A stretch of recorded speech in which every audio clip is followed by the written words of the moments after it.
हमारा भारत कहीं से कहीं पहुंच सकता था, और ये मैं बहुत जिम्मेवारी से कह रहा हूं, कहीं से कहीं पहुंच सकता था। हम भारतीयों के सामर्थ्य में कभी कोई कमी नहीं रही है, लेकिन सामान्य भारतीय के इस सामर्थ्य के साथ हमेशा भ्रष्टाचारी और परिवारवादी पार्टियों ने अन्याय किया। आज देश के लोग 2024 चुनाव में फिर एक बार हमारी सरकार वापस लाने का मन बना चुके हैं, निर्णय ले चुके हैं। ऐसे में भारत की बदहाली के जिम्मेदार कुछ लोग अपनी दुकान खोलकर बैठ गए हैं। इन्हें देखकर मुझे एक कविता की कुछ पंक्तियां याद आती हैं। एक कवि महाशय ने अवधी में लिखा था, ये अवधी भाषा में लिखी गई कविता है। गायित कुछ है, हाल कुछ है, लेबिल कुछ है, माल कुछ है। 24 के लिए 26 होने वाले राजनीतिक दलों पर यह बड़ा फिट बैठता है।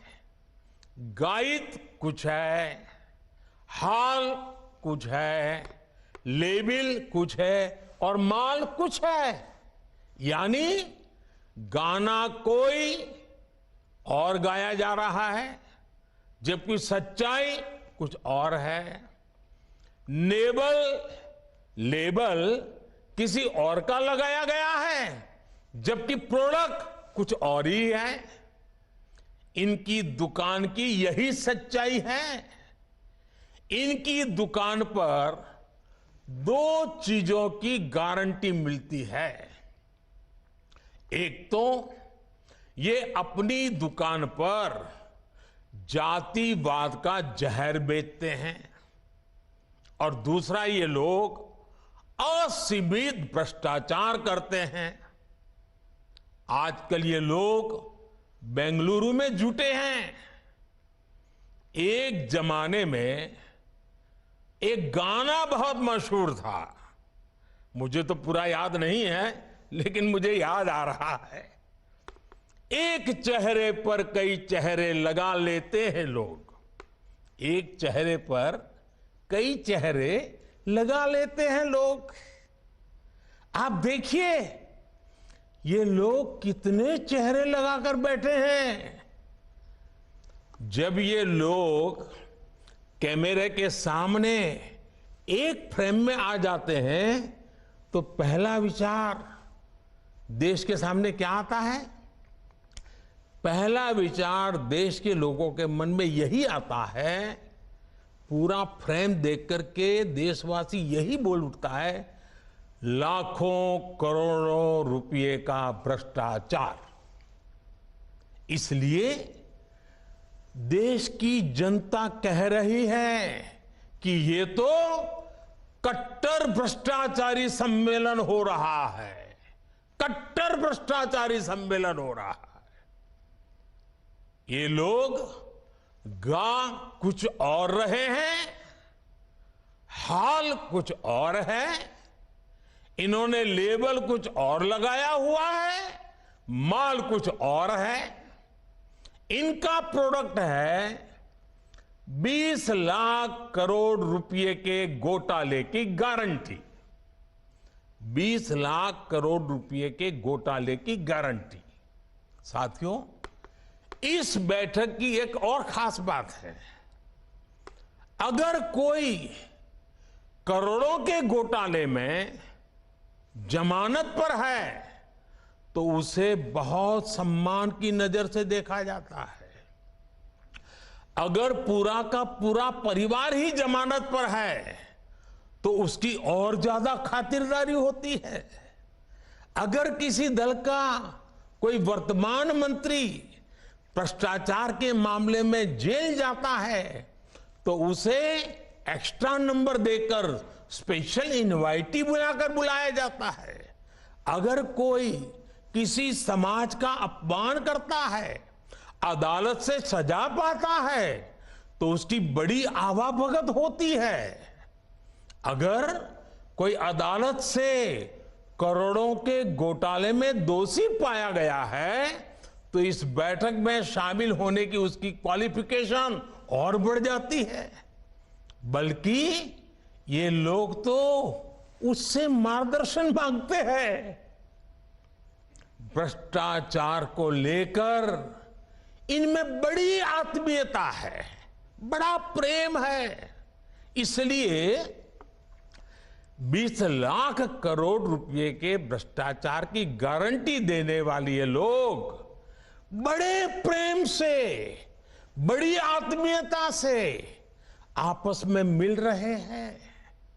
साथियों, भ्रष्टाचार की इस दुकान में जुटे हुए ये सभी परिवारवाद के कट्टर समर्थक हैं। न खाता न वही, जो परिवार कहे वही सही। लोकतंत्र के लिए कहा जाता है of the people, by the people, for the people. लेकिन इन परिवारवादियों का मंत्र है of the family, by the family, for the family. Family first, nation nothing. इन लोगों का मोटो है, इनकी यही प्रेरणा है। ये लोग देश के लोकतंत्र को, देश के संविधान को अपना बंधक बनाना चाहते हैं। इनके लिए मैं यही कहना चाहूंगा, नफरत है, नफरत है, घोटाले हैं, नफरत है, घोटाले हैं, तुष्टीकरण है, मन काले हैं। नफरत है, घोटाले हैं, तुष्टीकरण है, मन काले हैं। परिवारवाद की आग के दशकों से देश हवाले हैं। साथियों, इनके लिए देश के गरीब के बच्चों का विकास नहीं, बल्कि अपने बच्चों का, अपने भाई भतीजों का विकास मायने रखता है। आजकल आप देखते हैं कि देश में स्टार्टअप बढ़ रहे हैं। हमारे युवा बड़ी संख्या में पेटेंट करा रहे हैं, ट्रेडमार्क रजिस्टर करा रहे हैं। स्पोर्ट की दुनिया में मेरे देश के नौजवान छाए हुए हैं, बेटियां कमाल कर रही हैं।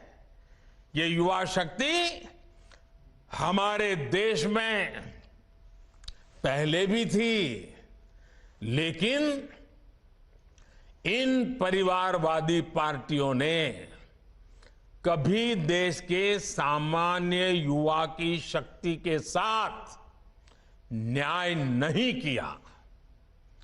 इनकी एक ही विचारधारा है, एक ही एजेंडा है, अपना परिवार बचाओ, परिवार के लिए भ्रष्टाचार बढ़ाओ। इनका कॉमन मिनिमम प्रोग्राम है देश का विकास रोकना, अपने कुशासन पर पर्दा डालना और अपने भ्रष्टाचार के विरुद्ध कार्रवाई को रोकना। अब देखिए, ये जो जमात इकट्ठी हुई है ना, उनके कुनबे में बड़े से बड़े घोटालों पर, अपराधों पर इनकी जुबान बंद हो जाती है। जब किसी एक राज्य में इनके कुशासन की पोल खुलती है तो दूसरे राज्यों के ये लोग फौरन उसके बचाव में तर्क देने लगते हैं। कहीं बाढ़ घोटाला होता है, किसी का अपहरण होता है, तो कुनबे के सारे लोग सबसे पहले चुप हो जाते हैं। आपने देखा है कि कुछ दिन पहले ही पश्चिम बंगाल में पंचायत चुनाव हुए, वहां सरेआम हिंसा हुई, लगातार खून खराबा हो रहा है। इस पर भी इन सब की बोलती बंद है। कांग्रेस के, लेफ्ट के अपने कार्यकर्ता वहां खुद को बचाने की गुहार लगा रहे हैं, लेकिन कांग्रेस और लेफ्ट के नेताओं ने अपने स्वार्थ में अपने कार्यकर्ताओं को भी मरने के लिए छोड़ दिया है। राजस्थान में बेटियों से अत्याचार हो या परीक्षाओं के पेपर लीक हो रहे हो, इन्हें कुछ दिखाई नहीं देता। परिवर्तन की बातें करके जनता से विश्वासघात करने वाले जब करोड़ों का शराब घोटाला करते हैं, तो ये कुनबा फिर उन्हें कवर देने लग जाता है। इनका कट्टर भ्रष्टाचार उन्हें तब दिखाई देना बंद हो जाता है जब देश की कोई एजेंसी इन पर कार्रवाई करती है, तो उनका टैप रिकॉर्डर शुरू हो जाता है, कुछ हुआ ही नहीं, सब साजिश है, हमें फंसाया जा रहा है। आप तमिलनाडु में देखिए, भ्रष्टाचार के घोटाले के अनेक मामले सामने आ रहे हैं, लेकिन इनके कुनबे के सारे दलों ने पहले ही सबको क्लीन चिट दे दी है। इसलिए इन लोगों को पहचाने रहिए साथियों, उनको जान लीजिए, इन लोगों से सतर्क रहिए भाई बहनों। साथियों, इन लोगों की साजिशों के बीच हमें देश के विकास के लिए खुद को समर्पित रखना है।